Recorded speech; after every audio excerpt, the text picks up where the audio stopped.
Saber Direito desta semana vai abordar o direito constitucional. Você vai conhecer a teoria dos direitos fundamentais, o custo e a judicialização dos direitos sociais, a judicialização da saúde e a função contramajoritária do Supremo Tribunal Federal. As aulas são com o professor José Carvalho Filho.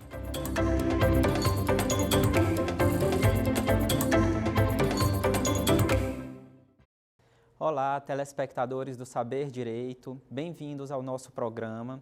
Eu preparei para vocês um curso sobre a efetividade dos direitos sociais. Esse curso será organizado em 5 videoaulas, cada uma com cerca de 55 minutos. A nossa primeira videoaula é destinada a refletir sobre a teoria geral dos direitos fundamentais. Na sequência, teremos uma videoaula sobre os custos dos direitos sociais. Depois, uma aula sobre a judicialização dos direitos sociais, uma quarta aula sobre a judicialização da saúde e, finalmente, teremos uma aula sobre a função contramajoritária do Supremo Tribunal Federal. Mas antes de desenvolver o nosso conteúdo programático desse curso, eu gostaria de me apresentar a vocês. Como eu disse, o meu nome é José Carvalho, eu sou professor de Direito Constitucional na graduação e na pós-graduação do Instituto Brasiliense de Direito Público e sou também um pesquisador. Concluí recentemente, no ano passado, o meu doutorado em Direito Público na Universidade de Aix-Marseille, na França, e na sequência dei início a uma pesquisa de pós-doutoramento na Universidade de Salamanca, para investigar justamente a efetividade dos direitos sociais, tema que eu proponho refletir com vocês. Além disso, eu sou profissionalmente servidor do Supremo Tribunal Federal há mais de 10 anos e atualmente exerço o cargo de assessor de ministro do Supremo Tribunal Federal. Em razão do meu ofício, eu atuo diariamente na resolução de alguns processos de alta complexidade sobre a efetivação dos direitos sociais. Portanto, a minha proposta nesse curso é compartilhar um pouco com vocês sobre a efetividade dos direitos sociais, associando a minha experiência acadêmica enquanto professor e pesquisador e também a minha experiência profissional enquanto servidor do Supremo Tribunal Federal. Feita essa apresentação, podemos dar início ao nosso curso com a primeira aula, cujo título é Teoria Geral dos Direitos Fundamentais. Esse tema ele é abordado em diversos manuais de direito constitucional, nos livros introdutórios, e é muito relevante para a gente compreender como surgiram e qual a função de cada um dos tipos de direito fundamental. Nós temos, historicamente, 3 gerações ou dimensões de direitos fundamentais: direitos de primeira, de segunda e de terceira geração ou dimensão. Inicialmente, eu gostaria de fazer uma ressalva com vocês. Essa classificação, que explica também o desenvolvimento histórico dos direitos fundamentais, ela recebe algumas críticas. Alguns críticos constitucionalistas criticam o termo geração, porque ele poderia transmitir a ideia segundo a qual um novo grupo de direitos fundamentais poria fim a um grupo já existente e apenas eles passariam a existir. Em razão disso, quando temos o primeiro grupo de direitos fundamentais e surge um segundo grupo, é como se essa nova geração de direitos fundamentais solapassem a primeira geração de direitos fundamentais. Por isso se critica esse termo, geração de direitos fundamentais. Entretanto, essa classificação ela é muito didática para compreender como surgiram e qual a finalidade de cada um dos blocos de direitos fundamentais. Portanto, eu vou manter essa classificação adotando uma terminologia um pouco diferenciada, de onda ou de dimensão de direitos fundamentais. E aí nós vamos estudar, ao longo dessa nossa primeira aula, as 3 dimensões ou 3 ondas de direitos fundamentais. Direitos de primeira dimensão, direitos de segunda dimensão e direitos de terceira dimensão. O foco do nosso curso será sobre a efetividade dos direitos sociais, portanto, os direitos de segunda dimensão. Vocês compreenderão um pouco mais adiante. Mas eu vou fazer esse apanhado introdutório para a gente entender o contexto dos direitos fundamentais e como o Estado pode efetivar cada um desses blocos de direitos fundamentais. Para poder compreender como surgiram os direitos fundamentais, a gente precisa voltar um pouco no tempo, lá para o século XVIII, para a época do absolutismo, onde o famoso rei Luís XIV da França disse uma frase muito notável também, a frase «L'État c'est moi». Essa frase significa o Estado sou eu e, basicamente, ela transmite uma ideia segundo a qual o poder do chefe do Estado é ilimitado, ele faz o que ele quer a seu bel prazer. Naquele contexto de absolutismo, o monarca, chefe de Estado de países europeus, como a França ou Inglaterra, eles poderiam tomar algumas medidas consideradas arbitrárias em relação à população. Por exemplo, se a coroa quisesse aumentar os seus recursos financeiros, ela poderia simplesmente instituir um novo imposto ou aumentar a carga tributária. Ou ela poderia também confiscar a propriedade privada dos cidadãos. Percebam que era muito difícil para a população aceitar esse tipo de ingerência do Estado na propriedade privada dela. Foi nessa conjuntura que começou a se desenvolver cada vez mais um sentimento de indignação da sociedade. E a sociedade começou a se articular para tentar estabelecer limites à atuação do Estado soberano. E esses limites, eles foram desenvolvidos pelos ideais iluministas da Revolução Francesa. A Revolução Francesa, portanto, é um movimento que veio romper com o paradigma do Estado absolutista para estabelecer um novo paradigma, que é o chamado paradigma do Estado de Direito. Portanto, nós saímos de uma conjuntura de poder absoluto para um poder mais limitado. E essa limitação ao poder, ela veio pela lei, ela veio pelo direito. Por isso o nome Estado de Direito. O instrumento normativo internacional que institui esse novo paradigma de organização social é a Declaração de Direitos do Homem e do Cidadão, de 1789, especialmente o artigo 16. Esse dispositivo estabelece a necessidade de separação das funções do Estado e também do reconhecimento de alguns direitos para os cidadãos.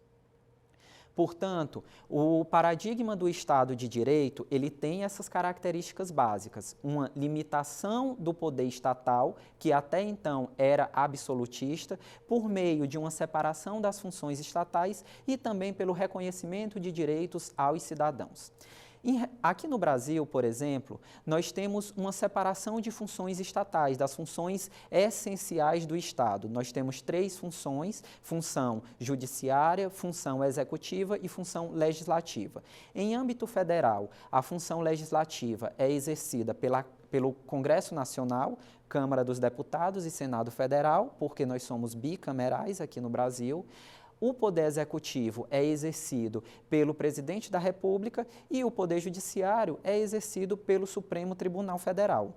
Percebam que essa cisão do poder do Estado entre diversas instituições, ela tem o condão de acarretar uma limitação no poder estatal, porque até então, na época do absolutismo, ele estava concentrado nas mãos de uma só pessoa. Mas mais do que isso, o novo paradigma do Estado de Direito, ele reconheceu também alguns direitos para os cidadãos. Esses direitos foram reconhecidos como uma espécie de escudo para os cidadãos, para eles se defenderem contra eventuais ingerências do Estado que ocorriam na época do absolutismo. São direitos chamados de liberdades civis e políticas clássicas, e a principal função é determinar uma abstenção ao Estado, um não agir, para que o Estado não intervenha na autonomia privada, na esfera de individualidade dos cidadãos, como ele fazia antes, na época do absolutismo. Esses primeiros direitos que surgiram, eles representam os direitos fundamentais de primeira dimensão e surgiram com o reconhecimento do Estado de Direito. Percebam, portanto, que na época do absolutismo, o Estado ele poderia estabelecer uma religião oficial para os cidadãos, poderia confiscar a propriedade privada. Entretanto, no novo paradigma do Estado de Direito, o poder do Estado é mais limitado. Existem esferas de autonomia individual que o Estado não pode invadir. O Estado não pode invadir, por exemplo, a liberdade de religião, para que uma pessoa escolha a religião, a sua própria crença, exerça o direito à autonomia de um credo pessoal. O Estado também não pode interferir na propriedade privada. Hoje, no Brasil, nós continuamos podendo instituir ou majorar tributos, porque a implementação de direitos sociais, a implementação de todos os direitos, vamos ver mais adiante, ocorre por meio de um financiamento do Estado, que se dá sobretudo por meio de tributos. Mas nós temos algumas garantias para os cidadãos. Em regra, se um tributo é instituído ou majorado, instituído ou aumentado no Brasil, esse tributo só pode ser cobrado a partir do ano seguinte, do exercício financeiro seguinte. E isso evidencia uma espécie de garantia para o cidadão, uma garantia para que ele possa se adequar àquela nova exação, àquela nova exigência do Estado. É o que a doutrina tributarista chama de princípio da não surpresa. O contribuinte não pode ser surpreendido por novas determinações e novas exigências tributárias por parte do Estado. Então percebam que a gente saiu de um paradigma de Estado absolutista, onde praticamente não havia limitações para o exercício do poder estatal, e passou para um novo paradigma, o paradigma do Estado de Direito, em que houve uma repartição das funções estatais e também houve o reconhecimento de liberdades civis e políticas básicas que representam a primeira onda ou a primeira dimensão de direitos fundamentais. Com o passar do tempo, o Estado percebeu que simplesmente se abster de intervir na esfera de autonomia dos cidadãos não era suficiente para atender a todas as necessidades sociais. Isso porque existiam alguns contextos em que a sociedade carecia de uma intervenção do Estado para reduzir desigualdades que existiam no plano fático entre os cidadãos. Então, o Estado, nesse segundo contexto, ele precisa adotar uma prestação material, fornecer algum bem para a sociedade para reduzir essas desigualdades que existem no plano fático. Isso foi reconhecido a partir de diversas crises sociais e, sobretudo, o marco histórico é a quebra da Bolsa de Valores de Nova York em 1929. A partir de então, se desenvolveu a ideia de Estado social de direito como um aperfeiçoamento do paradigma do Estado de direito. Além de o Estado ele ser limitado pela separação de poderes e de o Estado reconhecer liberdades civis e políticas clássicas, em alguns contextos, ele precisa intervir para garantir necessidades extras que a sociedade tenha. Necessidades relativas à proteção das vulnerabilidades, fornecer assistência social às pessoas que não têm condições de suprir sua própria subsistência, a moradores de rua, fornecer uma prestação temporária a pessoas que estão em uma situação momentânea de vulnerabilidade, como pessoas desempregadas, pessoas que são acometidas de alguma enfermidade. E aí, nesse segundo bloco, ou nessa segunda onda de direitos fundamentais, o Estado, diferentemente dos direitos fundamentais de primeira dimensão, ele precisa adotar uma prestação material para concretizar, para efetivar os direitos sociais. São exemplos de direitos sociais clássicos o direito à assistência social, o direito à saúde, o direito à educação. A nossa aula, o nosso curso como um todo, vai focar na efetividade dos direitos sociais. Entretanto, essa digressão histórica sobre os diferentes tipos de direitos fundamentais é importante para compreender que a forma como o Estado efetiva cada um desses direitos fundamentais é diversa. A forma como o Estado efetiva liberdades civis e políticas é diversa da forma como o Estado efetiva os direitos sociais, que mais amplamente são chamados de direitos sociais, culturais e econômicos. Enquanto as liberdades civis e políticas elas são efetivadas por uma abstenção do Estado, os direitos sociais, culturais e econômicos, chamados de DESC, eles são efetivados por meio de uma atuação do Estado.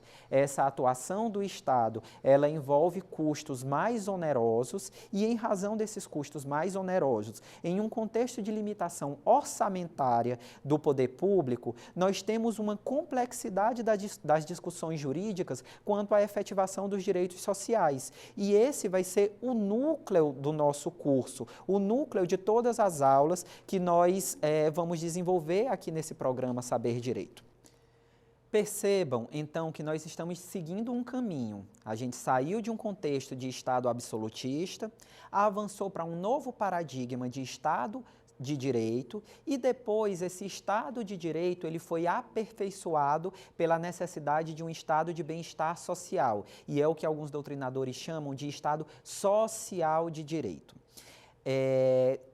Posteriormente, sobretudo com a Revolução Industrial, nós tivemos o desenvolvimento de uma sociedade de massas e o Estado percebeu que, além de direitos individuais, há uma abstenção do Estado ou a uma prestação material do Estado, algumas comunidades, grupos de pessoas que estavam reunidas, tinham necessidades comuns a esse grupo.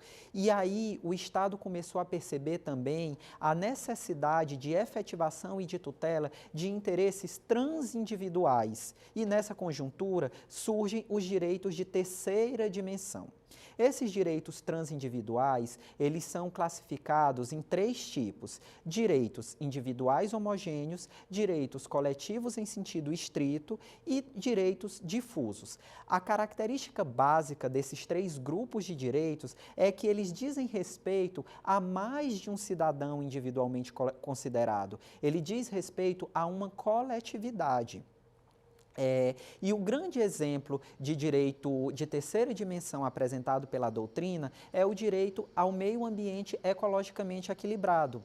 Quando o direito tutela o meio ambiente ecologicamente equilibrado, ele tutela não apenas para mim, professor José Carvalho, mas também para cada um de vocês, nossos telespectadores. Não tem como o direito garantir o meio ambiente ecologicamente equilibrado para mim e não garantir para vocês. Então, é necessário que haja uma atuação mais coordenada, mais estruturada para a efetivação desses direitos sociais.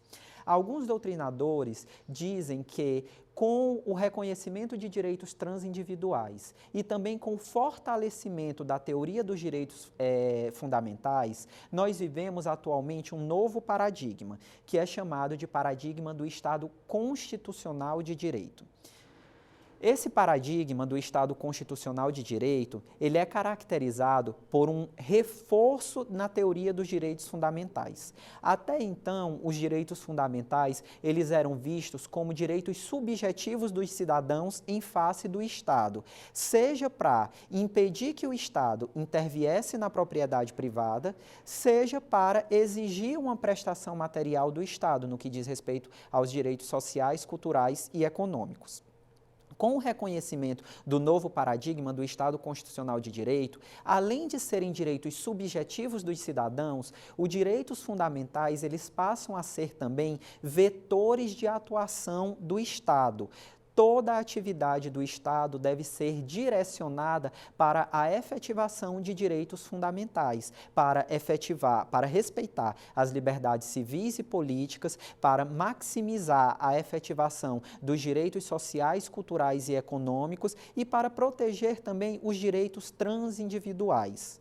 Esse reforço da teoria dos direitos fundamentais fez com que os direitos fundamentais irradiassem sua eficácia para todos os outros ramos jurídicos, para todas as espécies de relações sociais. É por isso que quando estudamos qualquer ramo do direito, nós passamos por uma introdução, estudando direito civil constitucional, direito processual constitucional, direito administrativo constitucional, direito penal penal e processual penal constitucional.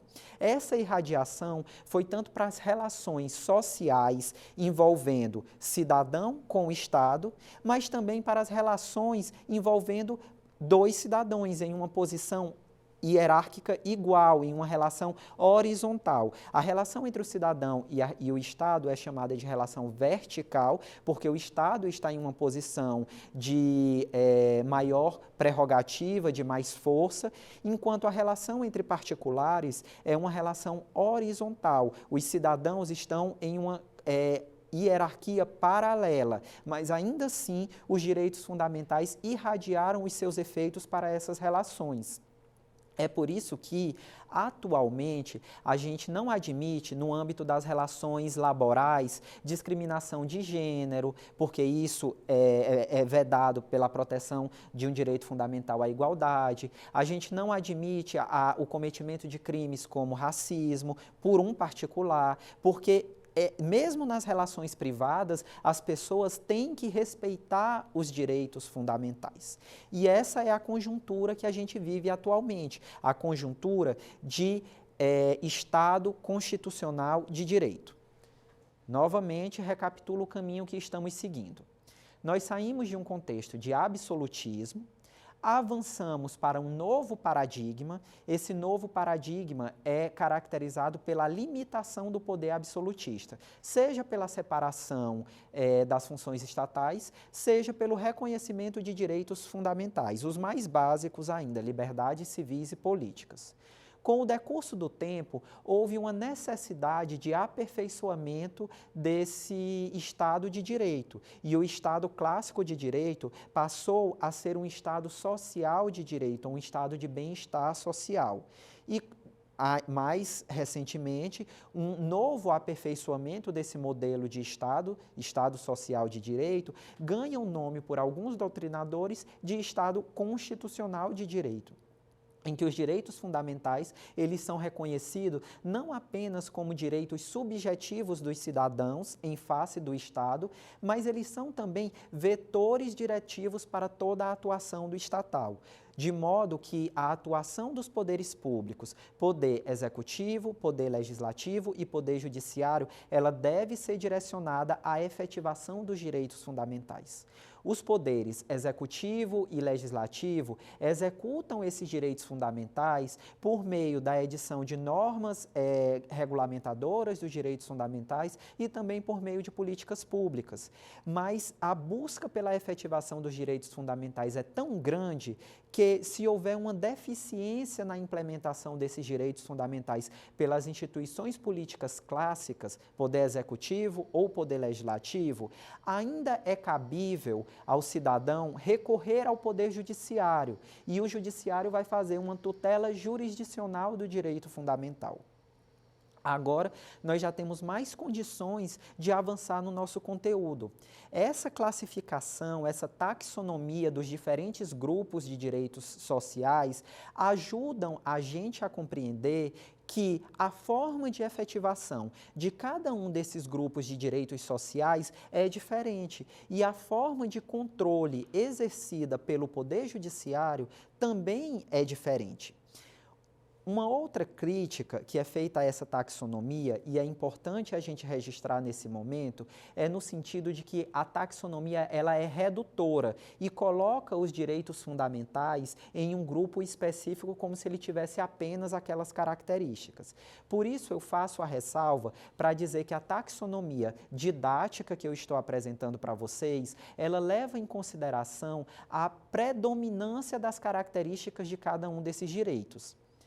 Direitos de primeira, de segunda e de terceira dimensão. Os direitos de primeira dimensão são direitos que exigem uma abstenção do Estado.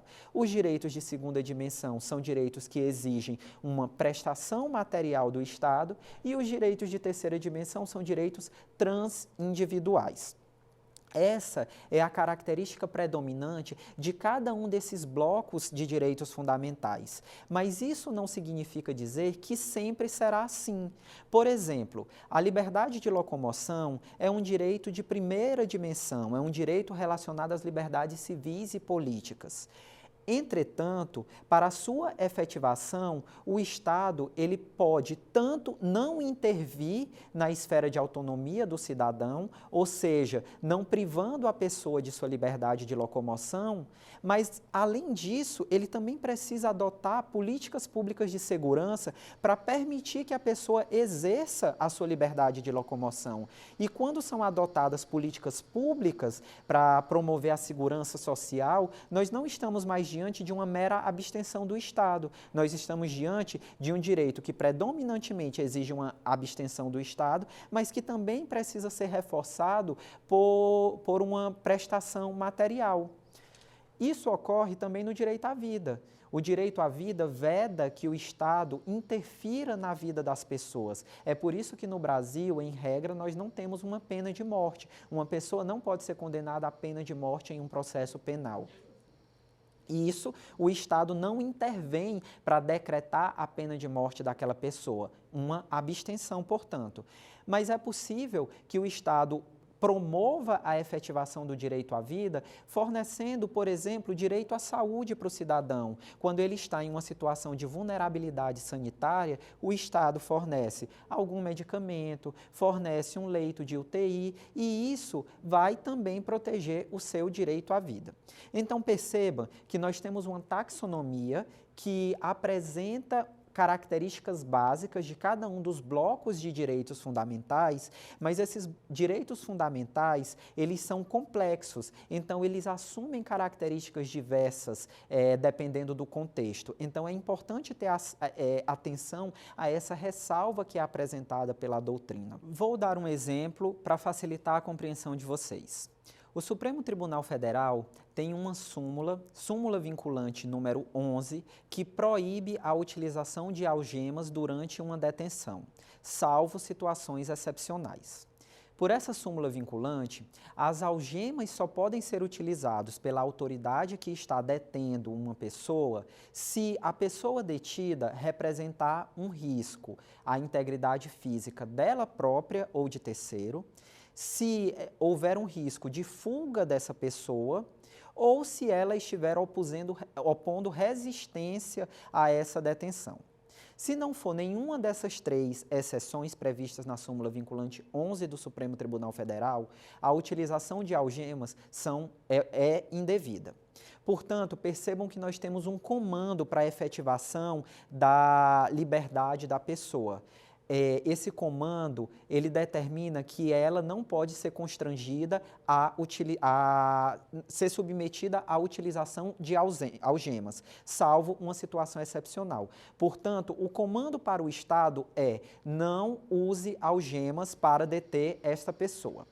Eventualmente, se o Estado desrespeita e utiliza as algemas em uma situação que não é uma dessas três exceções, o Poder Judiciário ele pode ser acionado para efetuar uma tutela jurisdicional dos direitos fundamentais. E, basicamente, o que o Poder Judiciário faz é dizer: poder público, não faça algo que você não deveria fazer desde sempre.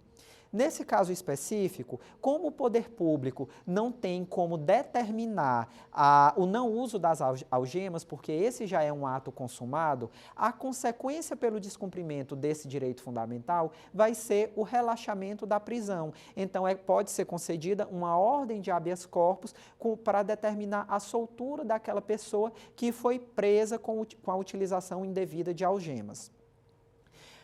A informação que eu quero passar para vocês, nesse momento de efetivação dos direitos de primeira dimensão ou liberdades civis e políticas, é que a tutela desses direitos fundamentais é razoavelmente simples.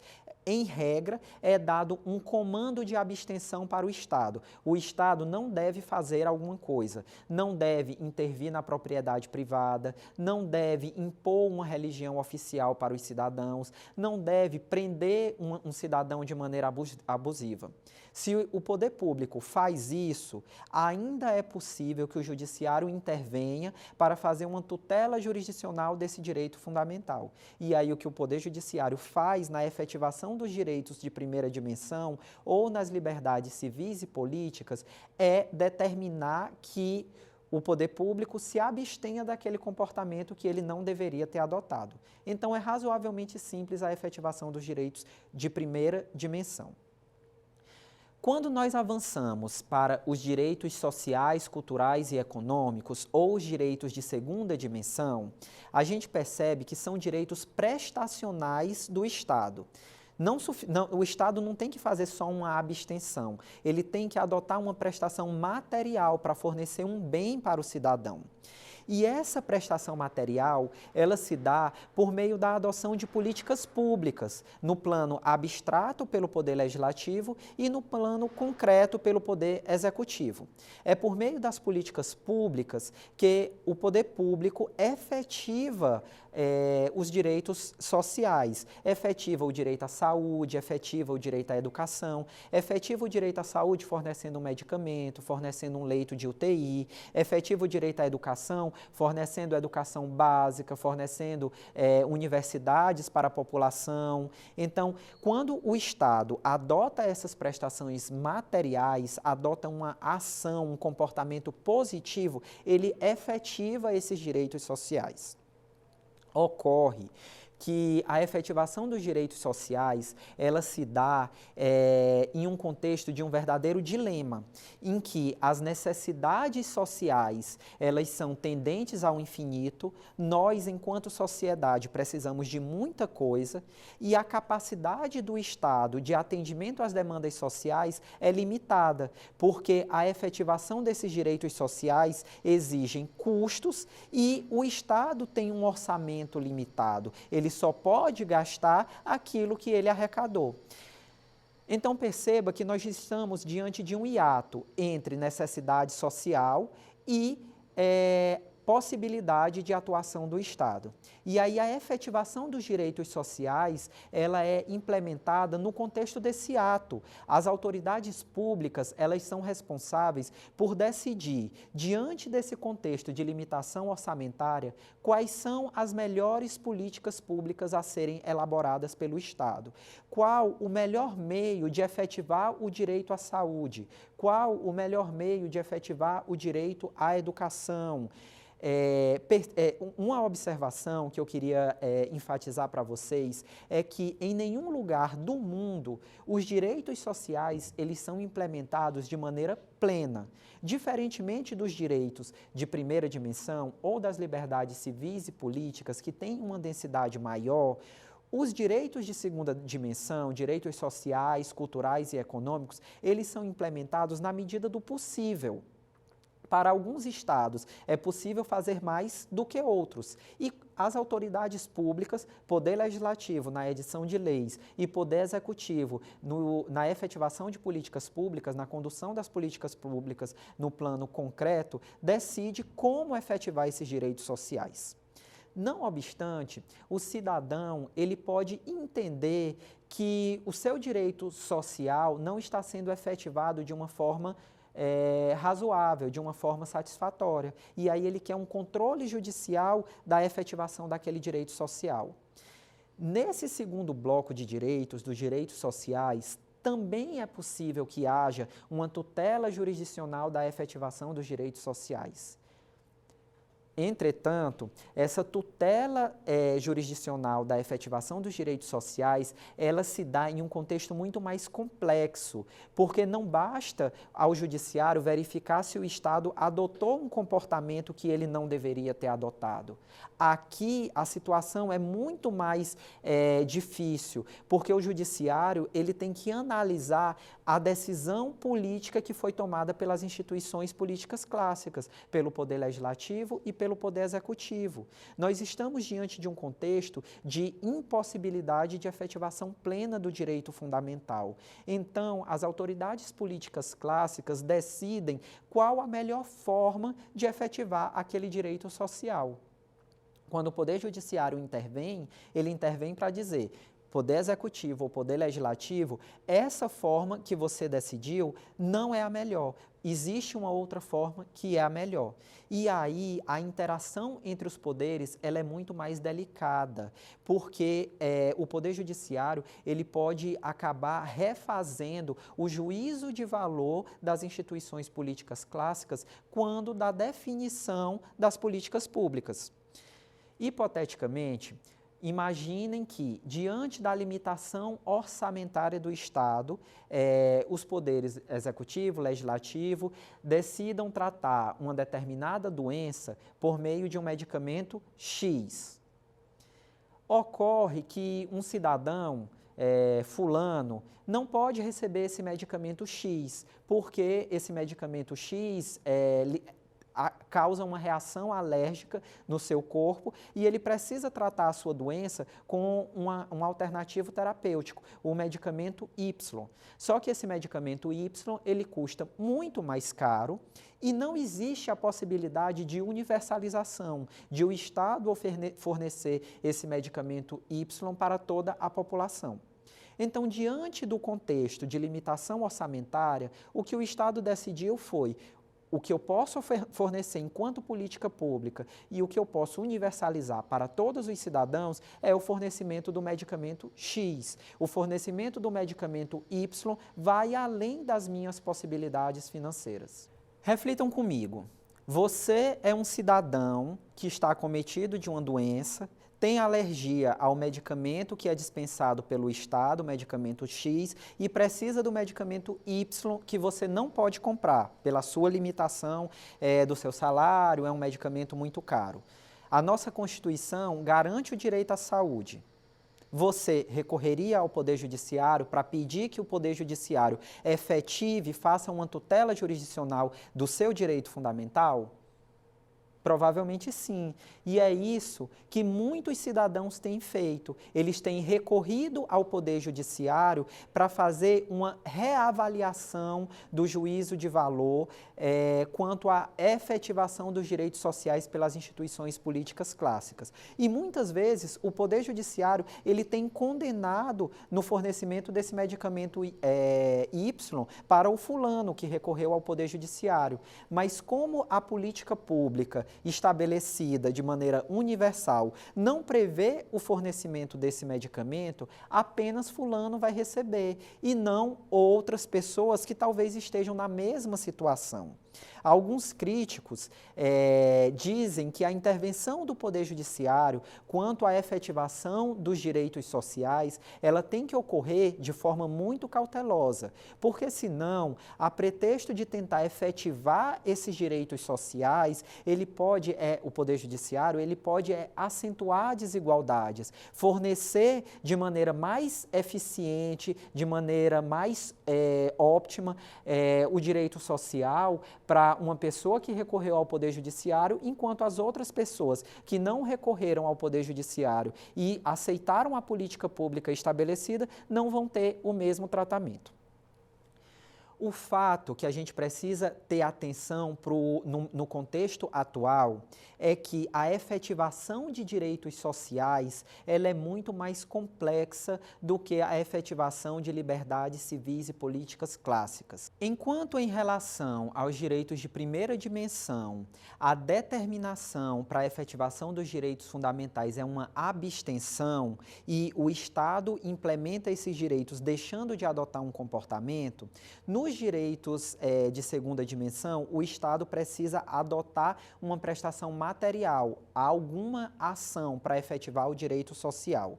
No primeiro caso de direitos, liberdades civis e políticas, caso as autoridades públicas atuem de maneira ineficaz, não resguardem os direitos fundamentais, o Poder Judiciário ele pode ser acionado para simplesmente determinar uma abstenção compulsória daquelas autoridades. Por outro lado, quando nós estamos diante de direitos sociais, é preciso reconhecer que essas prestações materiais, elas são implementadas por políticas públicas em um contexto de limitação orçamentária. É uma verdadeira escolha de Sofia, em que as autoridades políticas clássicas precisam definir qual a melhor política, qual a melhor forma de efetivação daquele direito. Se eventualmente um cidadão não concorda com essa decisão política clássica, o Poder Judiciário ele também pode ser acionado para efetuar uma tutela jurisdicional dos direitos fundamentais sociais. Entretanto, essa sua intervenção é muito mais complexa, porque quando se trata de direitos sociais, ele refaz um juízo de valor sobre a melhor forma de condução de uma política pública para a efetivação dos direitos sociais. E isso tensiona a relação entre os poderes públicos, entre o Poder Judiciário e o Poder Legislativo e, sobretudo, entre o Poder Judiciário e o Poder Executivo. Nós ainda temos os direitos de terceira dimensão. A efetivação desses direitos de terceira dimensão se dá por meio de uma atuação coordenada de diversas instituições do Estado. No que diz respeito ao meio ambiente, por exemplo, além de a gente precisar de leis que regulamentem o meio ambiente ecologicamente equilibrado e estabeleçam mecanismos para a preservação do meio ambiente, a gente precisa de uma efetiva fiscalização das autoridades públicas por meio do Poder Executivo e exercício do poder de polícia. A gente precisa também de uma atuação do Ministério Público para investigar a degradação ambiental e, eventualmente, a gente precisa de uma atuação do Poder Judiciário quando são cometidos alguns crimes ambientais, por exemplo, e aí o Judiciário tem que julgar a conduta cometida pelas pessoas e aplicar as sanções devidas. Percebam, portanto, que é uma atuação conjunta e é uma atuação que precisa ser coordenada, porque se uma dessas instituições falha, pode haver uma violação massiva a direitos transindividuais. A implementação desses direitos, assim como os direitos sociais, também é bastante complexa. Eventualmente, o Poder Judiciário ele pode ser acionado para fazer uma tutela jurisdicional dos direitos transindividuais, mas assim como ocorre nos direitos sociais, ou talvez até mais, essa tutela jurisdicional é mais complexa. Nós ainda temos o terceiro bloco de direitos fundamentais, os direitos transindividuais. A efetivação desses direitos transindividuais pelo Estado, ela demanda uma atuação coordenada e estratégica por diversas instituições. Em relação ao meio ambiente ecologicamente equilibrado, por exemplo, nós precisamos tanto de leis do Poder Legislativo para disciplinar comportamentos que precisam ser adotados para preservar o meio ambiente, mas nós também precisamos de uma fiscalização efetiva pelo Poder Executivo, no exercício do poder de polícia. Precisamos ainda de uma investigação do Ministério Público para evitar uma degradação ambiental. E, finalmente, é preciso que haja uma atuação do Poder Judiciário para julgar eventuais crimes ambientais, crimes que são cometidos contra o meio ambiente, para que ele analise essas condutas e aplique as sanções adequadas. Perceba, portanto, que é preciso que haja uma atuação coordenada de diversas instituições. E se qualquer dessas instituições falha na sua função institucional, isso pode acarretar um dano massivo a esse direito fundamental transindividual. Se apenas uma das instituições falhar, o dano já é bastante violador. Em relação a esses direitos transindividuais, é possível que haja falha das instituições públicas, de uma delas ou de várias delas. E, nessa conjuntura, o Poder Judiciário ele pode ser acionado para também efetuar uma tutela jurisdicional desses direitos de terceira dimensão. Só que, assim como ocorre em relação aos direitos de segunda dimensão, a tutela jurisdicional dos direitos de terceira dimensão é muito mais complexa do que a tutela jurisdicional dos direitos de primeira dimensão. Lá nos direitos de primeira dimensão, o Estado precisa adotar uma abstenção, se ele não fizer, o Judiciário determina essa abstenção compulsória. Nos direitos sociais, o Estado estabelece uma política pública, se o cidadão considerar que a política pública não é adequada, o Judiciário pode revalorar essa política pública.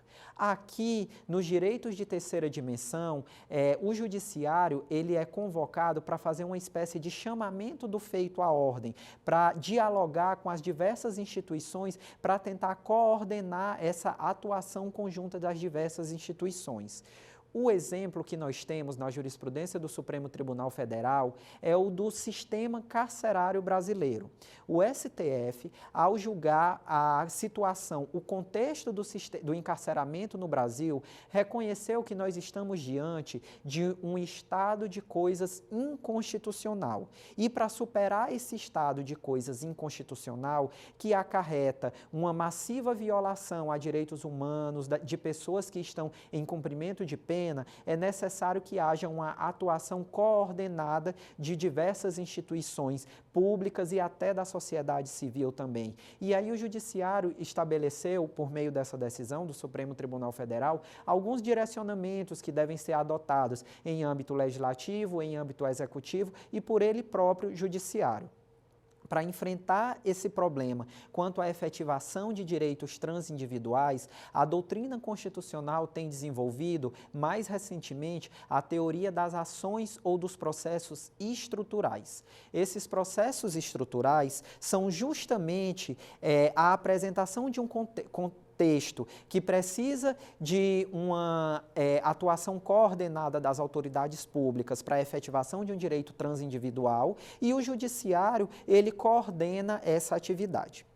Esse tema não é objeto do nosso curso, eu estou falando por curiosidade. O nosso curso, a partir de agora, ele vai focar efetivamente nos direitos sociais ou os direitos de segunda dimensão. Direitos que são mais onerosos do que os direitos de primeira dimensão, as liberdades civis e políticas e que coloca em tensão os poderes públicos, poder judiciário com poder legislativo, poder judiciário com poder executivo. Porque o judiciário, ele acaba intervindo e revalorando a definição de uma política pública. Nessa aula, portanto, nós vimos a teoria geral dos direitos fundamentais. A partir da próxima aula, nós vamos ver concentrado nos direitos sociais, o custo dos direitos sociais, aula número 2, a judicialização dos direitos sociais, aula número 3, a judicialização da saúde, porque dentro da judicialização dos direitos sociais, os maiores problemas que nós temos a respeito da judicialização da política pública está relacionado à judicialização da saúde.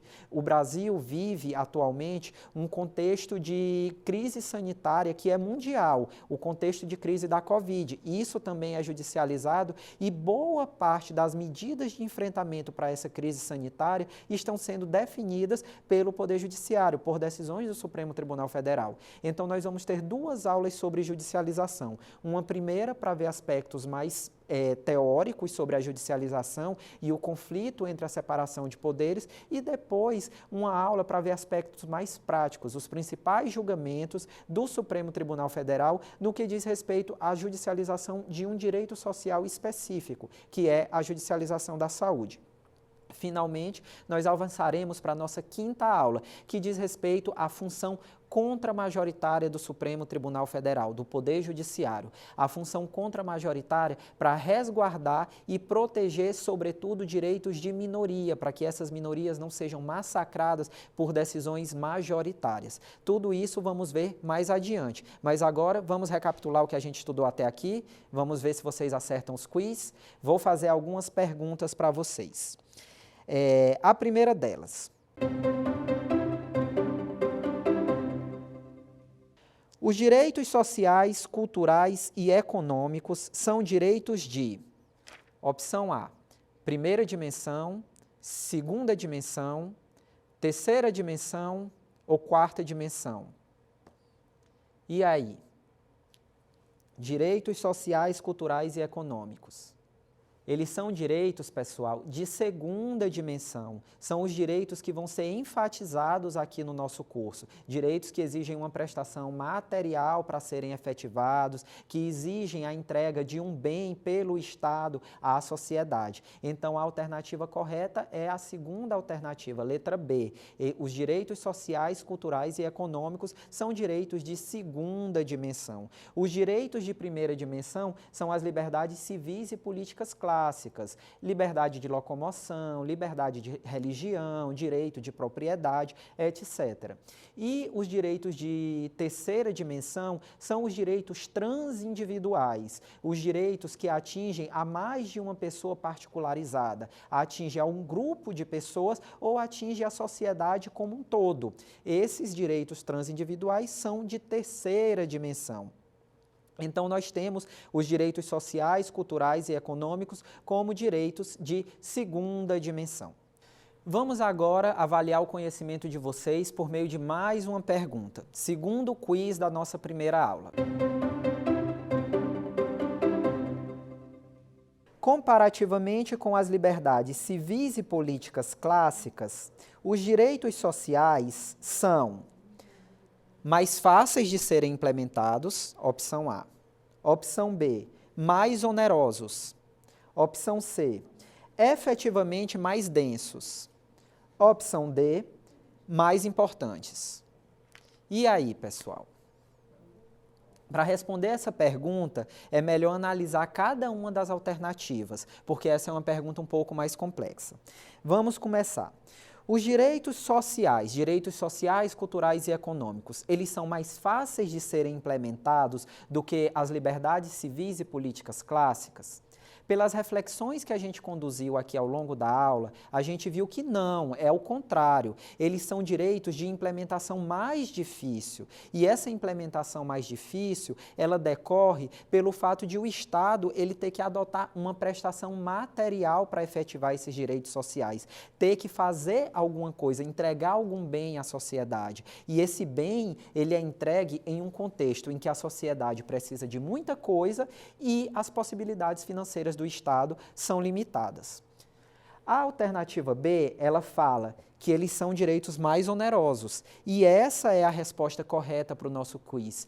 Os direitos sociais, culturais e econômicos, comparativamente com as liberdades civis e políticas clássicas, eles são mais onerosos, predominantemente, do que os direitos de primeira dimensão. E é justamente por ser mais oneroso que há toda a complexidade quanto à efetivação desses direitos fundamentais, desses direitos sociais, porque eles custam dinheiro para o Estado e o Estado não tem recursos suficientes para implementá-los em sua efetividade máxima, como ocorre em relação aos direitos de primeira dimensão. Então, essa é a resposta adequada para o nosso quiz. Mas só para complementar a discussão, vamos analisar as outras alternativas. Eles são direitos efetivamente mais densos? Não, pessoal, é o contrário. Eles são direitos menos densos do que as liberdades civis e políticas clássicas. Porque nas liberdades civis e políticas clássicas, o Estado ele tem que implementar esses direitos de maneira plena. Não pode prender, não pode invadir a propriedade privada e, eventualmente, se o Estado faz isso, o judiciário pode ser acionado para determinar que ele não faça em sua plenitude. Então, há uma eficácia máxima do direito fundamental. No que diz respeito aos direitos sociais, esses direitos eles são implementados na medida do possível, de acordo com as possibilidades orçamentárias do Estado. Então, não é na sua eficácia máxima, como nas liberdades civis e políticas clássicas, os direitos de primeira dimensão. Portanto, eles acabam sendo direitos menos densos, porque o Estado pode justificar um eventual não cumprimento de determinado direito social, dizendo que não há orçamento suficiente para a efetivação desse direito social. E, finalmente, nós temos a alternativa D. Eles são direitos mais importantes? E aqui é bastante relevante a reflexão. Não são direitos mais relevantes. Não existe uma hierarquia entre direitos fundamentais, nem entre os grupos de direitos fundamentais, por exemplo, primeira dimensão, segunda dimensão ou terceira dimensão, uma ser mais relevante do que a outra. Todos têm a mesma relevância. Eles são classificados nessas três dimensões apenas por uma questão didática de facilitar a compreensão, de facilitar o entendimento das peculiaridades, das características básicas de cada um desses direitos fundamentais. Vamos para uma última pergunta, um quiz para reforçar o conhecimento do que foi estudado até agora.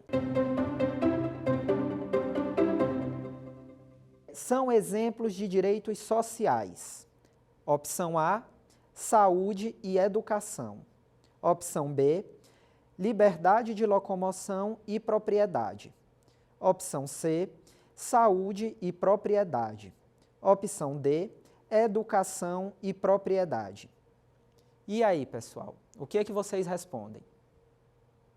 A resposta correta para esse quiz é opção A, são direitos sociais, saúde e educação. Nas outras alternativas, existe um direito social, mas também existem outros direitos que são liberdades civis e políticas. Por exemplo, a propriedade não é um direito social, a liberdade de locomoção não é um direito social também. Então, nós temos alternativa saúde e educação. Outros exemplos de direitos sociais são os direitos à previdência social, o direito à assistência social, os direitos dos trabalhadores, tudo isso é direito social. Mas o que diz respeito às liberdades individuais do cidadão para que o Estado não intervenha nessa autonomia, nessa esfera privada, isso tudo é considerado liberdade civil ou política clássica e, portanto, está inserido nos direitos de primeira dimensão. Os direitos de segunda dimensão são os direitos que exigem do Estado uma prestação material, uma atuação para sua efetivação, pelo menos em regra. E essa é a resposta para o nosso quiz, alternativa A. Essa nossa primeira aula, portanto, teve o condão de apresentar um arcabouço teórico para que a gente possa melhor discutir a efetividade desses direitos sociais. Uma característica básica dos direitos sociais é que eles têm um custo mais oneroso e que eles são decididos em um contexto de limitação, eles são efetivados em um contexto de limitação orçamentária do Estado. Diante dessas peculiaridades, nós temos diversas discussões. Poderia o Poder Judiciário intervir para reavaliar um juízo de valor das autoridades públicas democraticamente eleitas para a definição de uma política pública? Outras questões. Como os direitos fundamentais eles são efetivados na medida do possível, como definir qual é a medida do possível? Quem é a autoridade que estabelece qual é o possível em cada contexto social? São as autoridades políticas clássicas? O Poder Judiciário ele pode intervir? Essas são algumas das discussões que nós vamos travar a partir das próximas aulas e que eu convido vocês para continuarem acompanhando as nossas videoaulas. Muito obrigado pela atenção de hoje. Quer dar alguma sugestão de tema para os cursos do Saber Direito? Então mande um e-mail para a gente, saberdireito@stf.jus.br, ou entre em contato pelo WhatsApp, o número é esse que aparece na sua tela. Você também pode estudar pela internet. Acesse nosso site tvjustiça.jus.br ou pode rever as aulas no canal do YouTube TV Justiça Oficial.